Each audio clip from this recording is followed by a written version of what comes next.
that's what I want to get to here. This is the important stuff. I mean, here we are. We're coming up on Christmas time. And I want to hear from all of you if you have any concerns about Christmas time. And I want to address those specifically because Christmas time is a great time. Usually all of us are just all happy and excited. And one of the biggest concerns we all have is when all the kids are coming over and our family's coming over. And of course then we're, in a hustle and a bustle to have everything right. But that's not what I'm here to talk about. I want to talk about if there's anything I can address that will help relieve your stress during the holiday season. I have a couple of topics I'm going to touch on, but first I want to see if any of you have any concerns that at Christmas time just kind of like concern you. They don't have to be a criminal violation. They don't have to be necessarily a safety violation. It's something that concerns you in this group, whether it be vandalism. Hi, Joe. How are you? Hello, Cuddly Dudley. How are you? Make sure you get Cuddly on. Make sure you get Cuddly on TV. Wave to the camera, Joe. That's Joe. Joe works for the village. All right. Long time. Okay. Nice crowd. But who here, let's see some hands. I'm going to do this. Someone show me some signs of hands. Who here has had vandalism occur anytime over their lifetime to their Christmas decorations that they put outside? I got 2, 3. Come on, get those hands up. I can't count. So I got at least 4 people that out of this group, 5, that have had vandalism to their Christmas decorations. I mean, and sometimes even that vandalism is, I know I had a sign out there. That's really theft. That's even worse, but,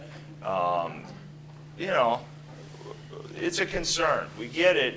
We don't, around Halloween you get a lot more vandalism a lot of times because the weather's nicer, but occasionally somebody puts up a real nice Christmas display, and boy, I'll tell you, if you guys I can give you some locations to go check out here in town too, because I usually like to go around and see where all the nice Christmas displays are, just like anyone else. And there are a few really nice ones, but those people put a lot of time and effort into it. And even when we put up our small displays, I put out some stuff, and I really don't want to see it disappear.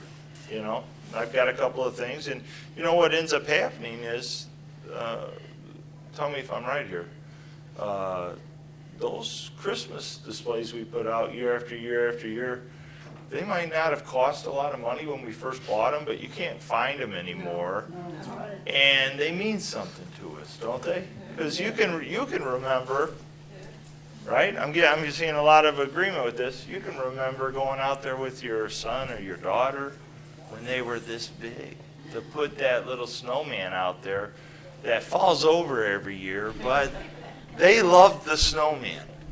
That was the big key. And even your grandchildren might even love the snowman, because when your son pulls in the driveway, he goes, oh, there's a snowman.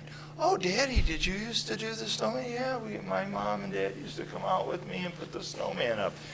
That stuff means something to us.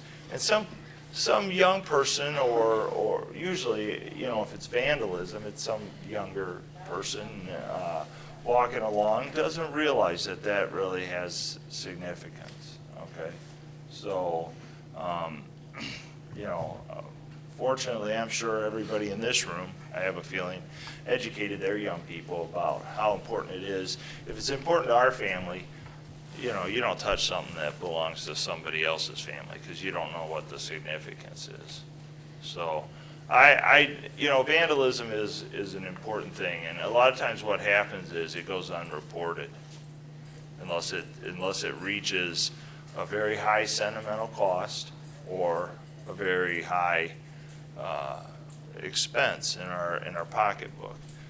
But let's just say if I came over to your house and I took a small item off your light post or something, and you could easily replace it, or maybe even had more of the same string of lights, and you said, and you put another one up, You might not call me right away. You understand what I'm saying? But it's kind of significant that you do, okay? Call the police and make the police report. Now, I said me, but I mean me is the police, okay?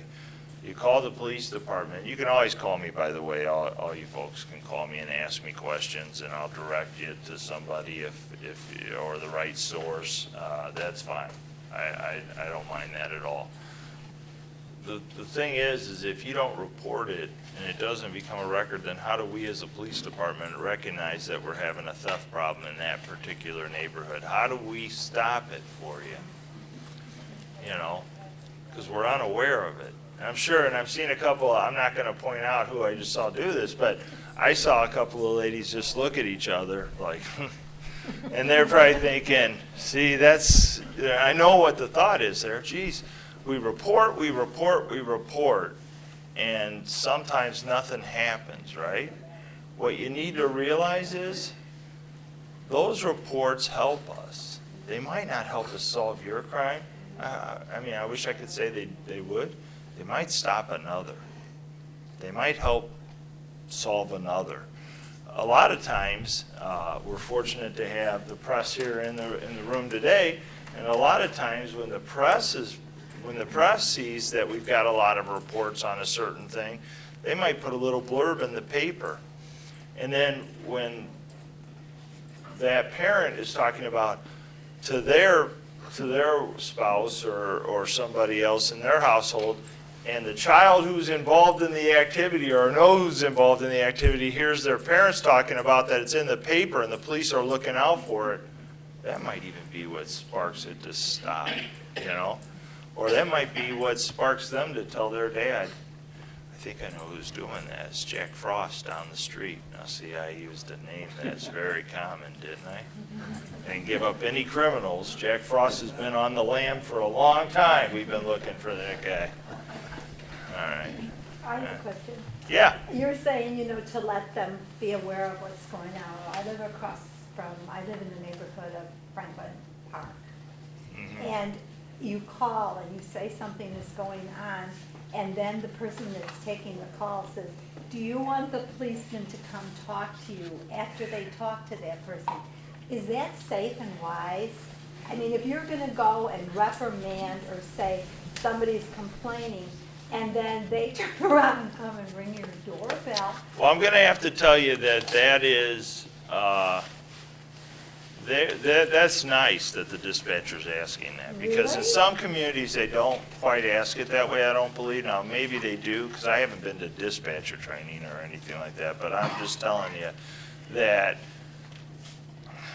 they do usually ask you if you want to be seen. That's the word that I'm more familiar with, not after the officer. They, like around here, they'll say, do you want to be seen? So you have a choice. You can say yes or no. Now, if you say no, that doesn't have to mean that you don't talk to the police officer.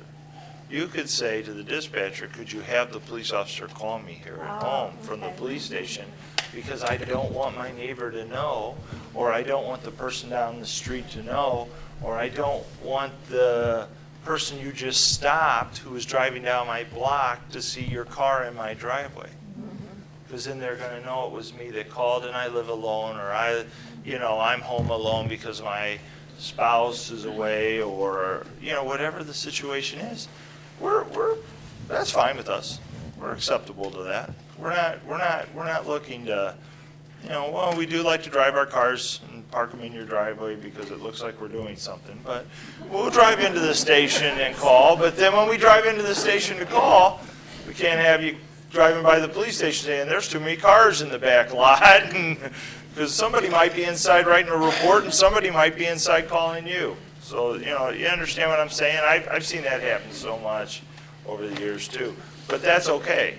I kind of understand that, being on the police department for 26 years, that perception is everything. That's why we try to do things as a command staff, and our